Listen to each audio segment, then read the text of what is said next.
एक special announcement है हमारे व्यूअर्स के लिए। 4 मंथ्स के अंदर एसएससी और इंटरमीडिएट कंप्लीट कर सकते हो। लास्ट चांस है आप सभी के लिए जिन्होंने अपना एसएससी और इंटरमीडिएट अभी तक कंप्लीट नहीं किया।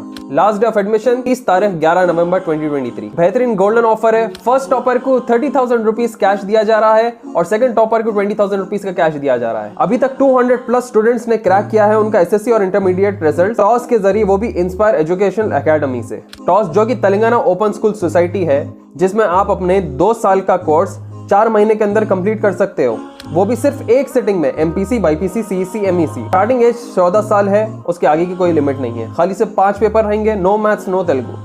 इसमें सिर्फ थियोरी सब्जेक्ट्स रहेंगे, जैसे कि आपको कॉमर्स रहेगा, अकाउंट्स नहीं रहेगा। अगर आपके पढ़ाई के बीच में गैप है तो कोई गैप सर्टिफिकेट की जरूरत नहीं है आपको। गोल्डन अपॉर्चुनिटी सभी हाउसवाइफ्स के लिए, स्कूल ड्रॉपआउट्स के लिए, डिसकंटिन्यूड मदरसा स्टूडेंट्स के लिए, हाफिज, आलिम, आलिमाओं के लिए स्पेशल 50% का डिस्काउंट है। तो ये बातों को आप अपने दोस्त, फैमिली मेंबर्स के साथ शेयर कीजिए।